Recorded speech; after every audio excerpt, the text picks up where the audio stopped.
Well, welcome everyone to another Things and Stuff review, the show where we review things and stuff.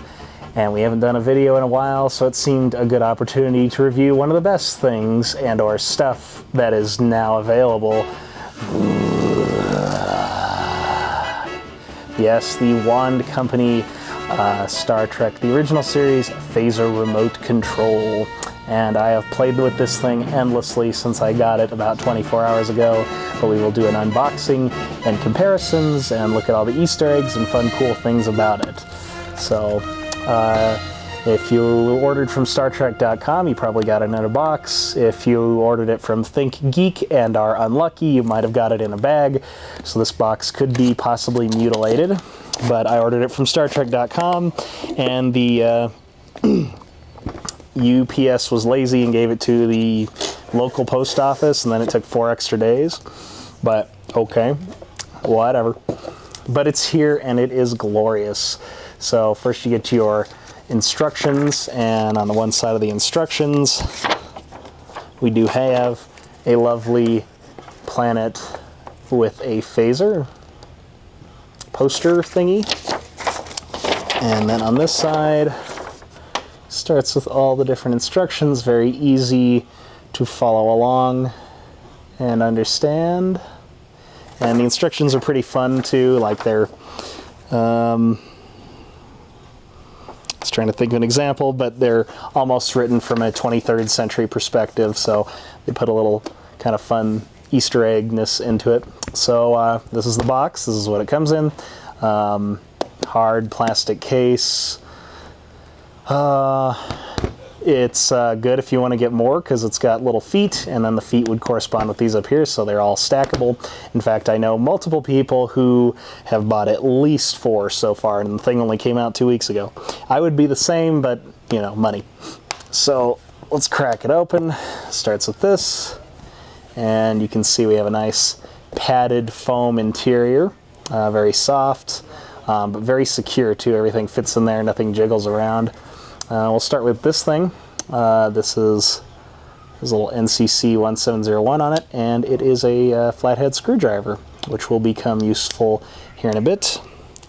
Right above that, we've got the base, the magnetic base with a nice little felt-ish bottom, whatever material this is. And below that, we have a charging cable. All right, next we've got the Phaser one, and boy, does that look nice. I mean, for those of you who don't know, this whole model is 3D scanned from the original Greg Jean Hero Phaser, which is one of the last known remaining Hero Phaser props that's confirmed beyond any reasonable doubt. And you can see it's not quite black, it's a little darker gray. Well, I guess it is kind of black, but it's a little lighter than black, I'd say. Side rails, brass front, the trigger's painted black. You can see the little holes in the grill here, but you know, from certain angles you don't even notice it. Like there. I mean, you really have to just look right down in order to see it, so it's not really that much of a problem. Big difference here is the labeling, PC and FX instead of the numbers. Let's start with that. Rising sight locks in. On mine, it seems a little crooked in there, but I'm not really sure that you can kind of see it. It's not really that noticeable. I mean, kind of, but it seems to work fine, so I don't know what's going on with that. So open it up, do all that. Pretty cool. Now when I'm lowering it, it feels a little tight, and you almost feel like you're going to break it, but it seems to work just fine. I know other people have had problems with theirs, but works. Locks in, and then it does spring back. So pretty cool. And there's contacts again. Let's look at that handle. And for those of you who aren't aware, this handle is pretty good. It's just a slight bit thinner than the real ones, and we'll take a look at that a little bit later. And it obviously is not a twist lock like the original Heroes, but this is much more secure, and it's actually with this screw here, and it's pretty powerful magnets on the bottom, so I mean you can it'll kind of stay in there, but it also kind of magnetizes in, which is neat. But it has a big side and a little side, so you only fits in one way. And this is metal too. At least I'm pretty sure it's metal, or it has weights in it. I think it's metal, which is really nice and hefty. And we've got our Phaser 2 primary unit. There's the little contacts. Make sure those are all set up properly and not descended. They do have a little spring action to them. Metal fins. I think this guy's plastic because these are painted on. It doesn't feel quite like metal, but it's acceptable. It doesn't have the step up, so it's a little lower than it should be, but it's acceptable. Really cool Phaser 1 lock. Goes in. You don't have to pull it out like the Diamond Select one. There's the bottom. Notice the symmetrical line. On the original it was offset a bit. I forget which side. We will, of course, examine some of the other ones, other other makers, and you'll get to see that. I think this is plastic because it looks painted. I don't know if we'll be able to see it, but it has like sparkles like paint, and it feels like plastic.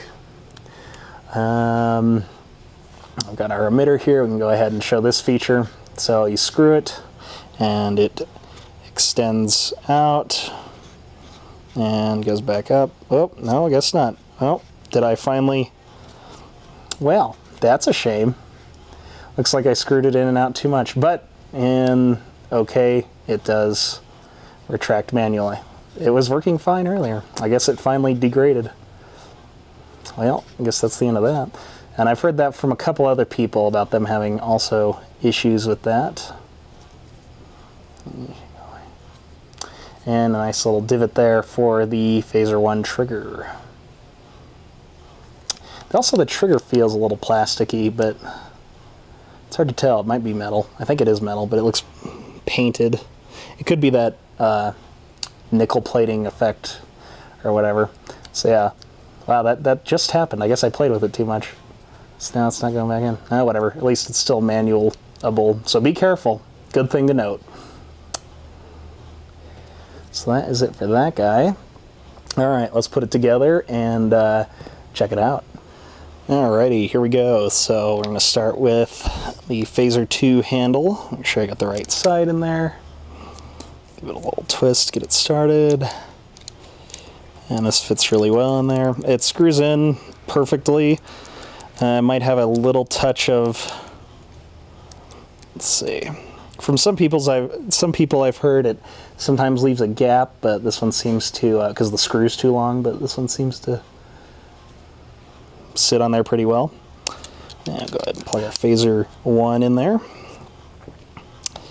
Get rid of that. Go over here, screwdriver. Yeah. Oh man, is that thing awesome. And we'll put it on the base, get that out of the way. Very nice. And you can also flip it around that way.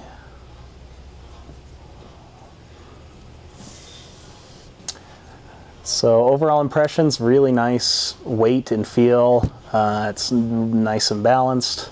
Will stand up. Really has a nice feel. Extend that back out. I can't believe that.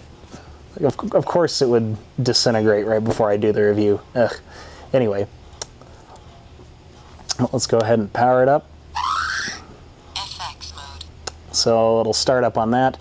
I think I mentioned this before, but make sure when you get it, you charge it up for the 2 hours-ish. I think mine took like an hour and a half to charge up when you get it. But it'll alert you when the batteries are low. So practice mode, control mode, FX mode. And you can cycle through the different ones. I'll show as much of the TV functions as I can on this one. Maybe we'll do another one later about programming it. Probably not, because I'm lazy. If I showed that either. So one thing to note, all the electronic functions are in the Phaser 1. The only thing the Phaser 2 has is, I think it has the vibrating motor. It could be in here. I think it's in this, just in the Phaser 2. And then the knob control, and then the LED for this. But the remote stuff is all in here. The battery's in here. All that stuff. So that's pretty cool. Although I think this might have infrared for when it's plugged in here, unless it somehow, I guess it could come out of there. But let's see, let's start with 0. Nothing happens until, so this is your serial mode.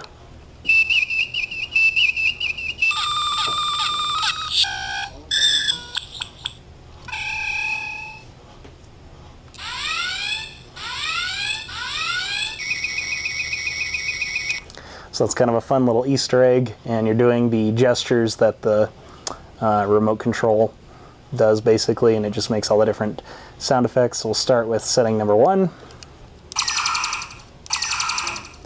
Good old classic stun setting. We'll remove our little chamber there. And we'll show you what the phaser 1 does. Now the phaser 1 only has a green and red LED emitter in it. Setting number 2. Nice green and blue. And again, the volume is really cool. It's nice and loud, mostly red, flickering a little bit of green. Number 3. Oh, and nice blue purple, can get a lot of vibration. I don't know if you'll be able to hear it. It's probably really loud, sorry. And green on that one. Number 4, purple, yellow, blue.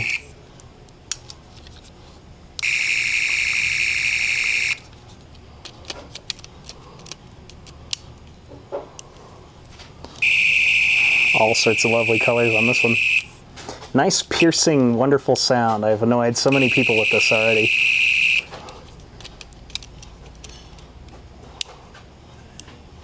Number 6.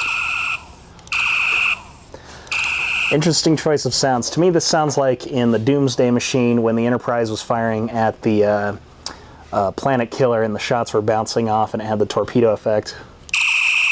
It's kind of what it sounds like to me. Oh, and there's the phaser effect. Number 7. Nice little stun sound. I don't remember the phaser ever making this particular one. It seemed like the alien weapons made it, but I could be wrong for all I know. It's been a while since I've gone through and categorized all the different sound effects, but awesome sound to include. Number 8. Isn't that the, what's the firing sound, I think? I mean, that's all the sounds they would always press to, or the sounds when they press the buttons to fire and stuff. But this, I kind of like this for when you're, like, you know, sabotaging someone's TV, which you can do. It has an all TVs off function. It can turn off any TV, and this just is perfect for that. So, and it still looks cool. You make it work. It works. And of course, the favorite.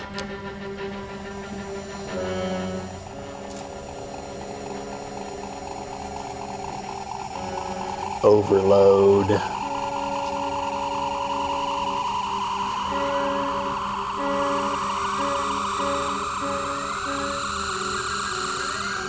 And notice I don't have to hold the trigger like a suicide bomber.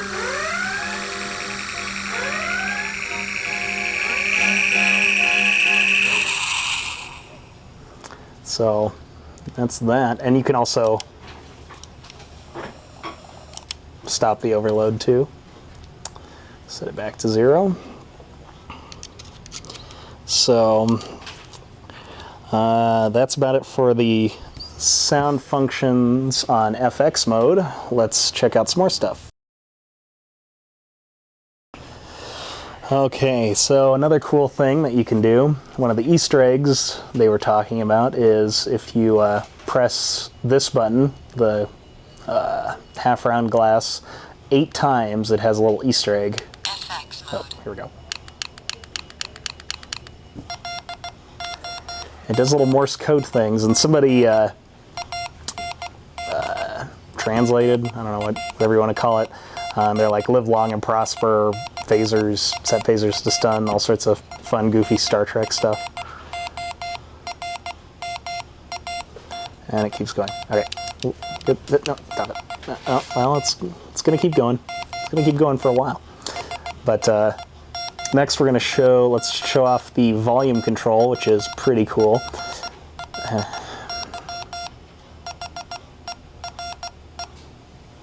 All right. Now we're going to show the volume control. FX mode. If I recall correctly, Volume setting 9. 1, 2, 3, 4, 5, 6, 7, 8, 9. so you can adjust the volume by pressing it 6 times, and then you can adjust it 6, via 7, 8, the 9. 10 turn back here, and of course I leave it at 9. If you want it on silent, you can set it to 0. Volume setting 9 done. So there's a lot more. I haven't even done anything with TV. The only thing I have done is the all TVs off, and it's wonderful. So many people are going to hate you because of this wonderful prop. Not only is it loud and obnoxious, but it can turn off their TV and their noise as well. So we will look at that here in a bit. But first, let's do a little bit of comparisons. So first, probably the obligatory one to compare it to is the Master Replicas. You can see the wand is a little darker or more gray, less blue. The MR is a lot shinier. The MR is a lot heavier, but then again, the whole thing is metal. Now, I can't compare the electronics features because my Master Replicas is just pretty much a shell. All the electronics were gutted. I managed to get the sight and emitter extension working on this guy. For some reason, somebody drilled in a hole here. I guess they were going to put in an LED, so I just put that in, but I got some watch crowns, so I got to replace that. This also had 10 settings. This just rotates. This theoretically would go in and out, but it must have virused onto this one again. This one I have hot glued in here, not permanently glued, but that's one of the reasons they chose to do a screw mod on this, is because the twist locks on these started to degrade, and mine was just flopping around. In fact, I think I had to get this in a bunch of different pieces too. I had to buy them all separately. But still a really nice replica. I mean, we'll see how their price goes now that these are out, because I mean, if they had all their stuff in the box and everything, they were worth like $1,000. But it'll be interesting to see how their prices decline or change anyway. And I just put a little laser pointer in this one, nothing too fancy. Yeah, pretty nice replica. They look pretty good together. Get a couple of these and put them in a Galileo 7 storage locker. So get that guy out of the way. Another obligatory review is the Diamond Select Art Asylum. This is the first release of the Art Asylum with the black handle and grayer body than the one they have now.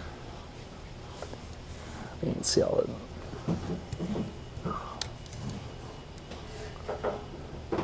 All that. You got that interesting sight, more accurate of the quarter round piece. This one's got the rim around it, the side knob. This one just has plastic. Raised area. A lot of weird shapes going on here. Still good toy. $30. I mean, you can have a lot of fun with this guy when it has batteries. Oops. But you know, these, I'm pretty sure these sound effects are taken from the original sound files. These were digitally recreated, and they sound pretty good, but I mean, for us really nitpicky assholes, you know, you can tell the difference. Let's compare it to an HMS. That's also pretty much comparing it to a Roddenberry, since the Roddenberry, or not Roddenberry, Art Asylum. The Art Asylums were based off these ones, and this is in the Trials and Tribulations color scheme. Let's see. Wow, I didn't realize how glossy this was. I need to dull coat it or something. Jeez. Ugh. But this one I added flat side rails on and painted it as close as I could to the Trials and Tribulations colors.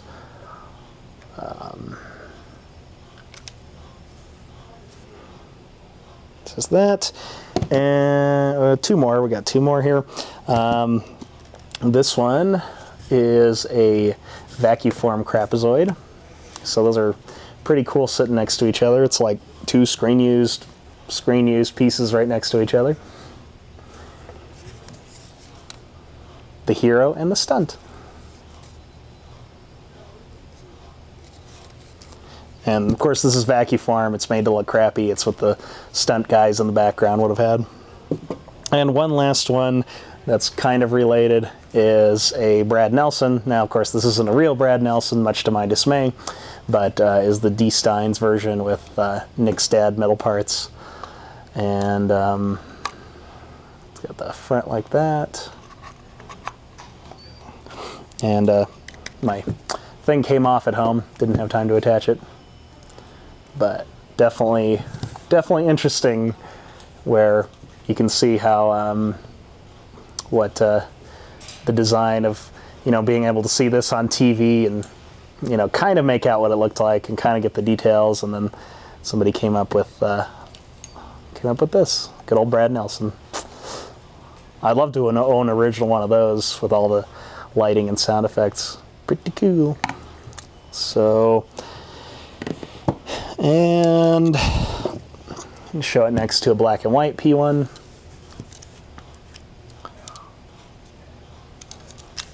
And this is a John Long. It's probably not the best. This one's probably not the best comparison for a John Long since it's black and white. Since they don't really have any of the same detailing, but you can kind of get an idea of the shape, how they're different. Wow, boy, this looks crappy. It almost looks stunt used. This was the second one I did, and I've used it in so many situations for cosplay and stuff. Should probably redo it. Well, and then the other thing, I didn't really make those even. Boy, this looks bad on camera. It looks better in person. It's too glossy. Here, just go over here. Don't just. And then, just for fun,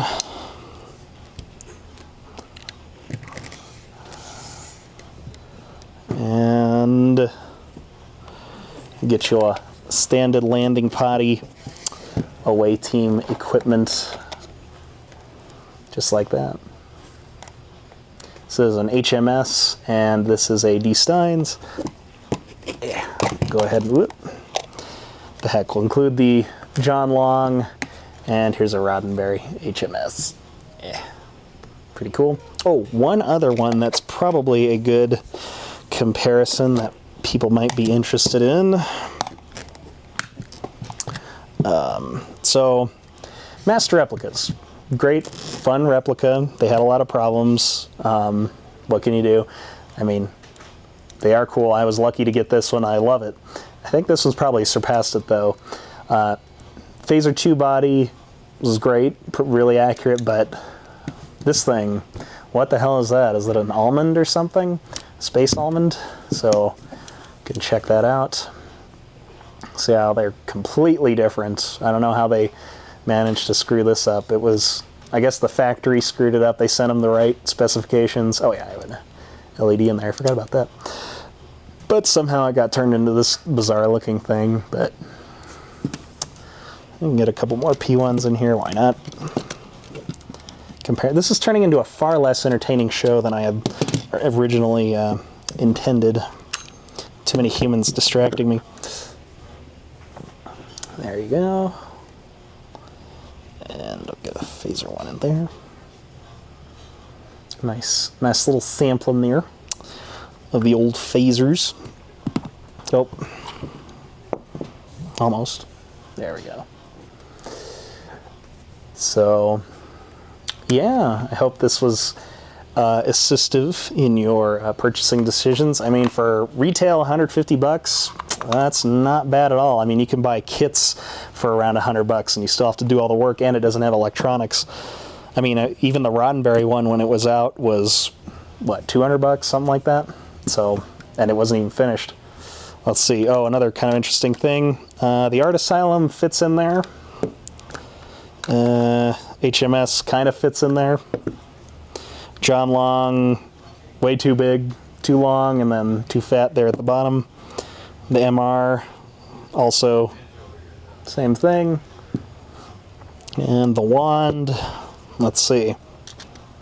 Oh, no, oh, could fit, almost. I think it's just a little too, the trigger comes down a little too much, and I don't really want to push it, but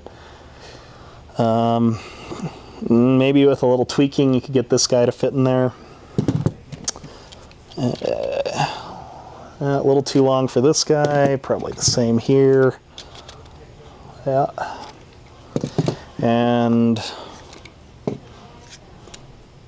yeah, there we go. All right, Brad Nelson with Real P1. And if you want to do like the concept art, you can set it in your tricorder.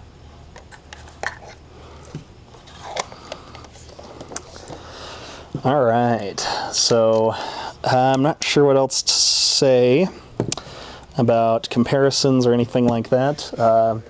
If we want to get really, really, really nitpicky as far as accuracy and everything, I mean, and these don't bother me. I note them, but they don't bother me. The 10 turn should be on another step up, or it should have another little ring, and it should be just a little bit higher. Of course, these holes shouldn't be there. It should be solid. That should have the numbers. What else? I wrote them all down. This should be a twist lock, and it should have that little nut, more like this. Oh, in fact, here's what I was going to show you too. See how much thicker the Master Replicas one is? Apparently this is the correct size as opposed to this guy. And these parts are metal, but they've been plated, and people have been experimenting on making them look a little more like, you know, aluminum, like this, as opposed to this matte. I guess it's matte chrome is what they did. People have been using Scotch-Brite pads and various different things. You just got to tape it off, and they've been producing some interesting results. What else? I mean, the symmetry, the originals weren't symmetrical. There was a screw right here. I mean, these are all little, I mean, the tiniest nitpicky things. I think I'm forgetting something, but I mean, those aren't even worth really considering. Those are just the minorest points. This thing is the phaser replica. I mean, bye, here. You can retire yourself over here, buddy. This, I mean, it does stuff like useful things, controlling your TV, turning off other people's annoying TVs, sounds, volume, all these just the coolest things. It has this awesome case to put it in. The price, $150, and you can usually find them for cheaper. So we'll see what happens when they come out to mass market, because they were just on StarTrek.com and then ThinkGeek. But when, I guess around the first of the year, they're supposed to be out for regular retail, and we'll see if they change anything. I was worried that maybe they might get rid of this, but who knows. That's just my idle speculation. I haven't read that anywhere. I guess a couple things to look out for is this, apparently.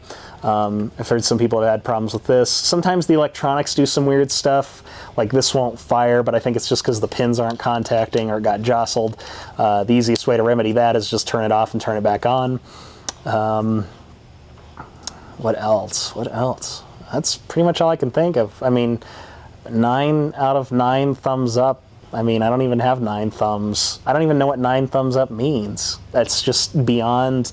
I was drooling. It's just gorgeous. And I had to wait a week longer than everybody else, pretty much. And it was just killing me. It's just killing me.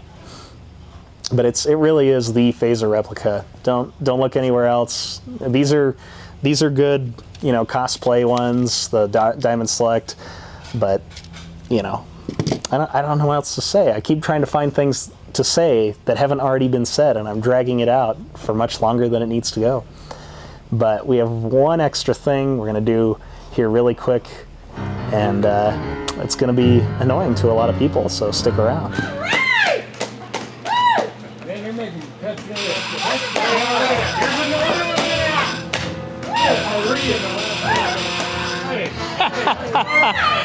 Take that, organized sporting event featuring a local team.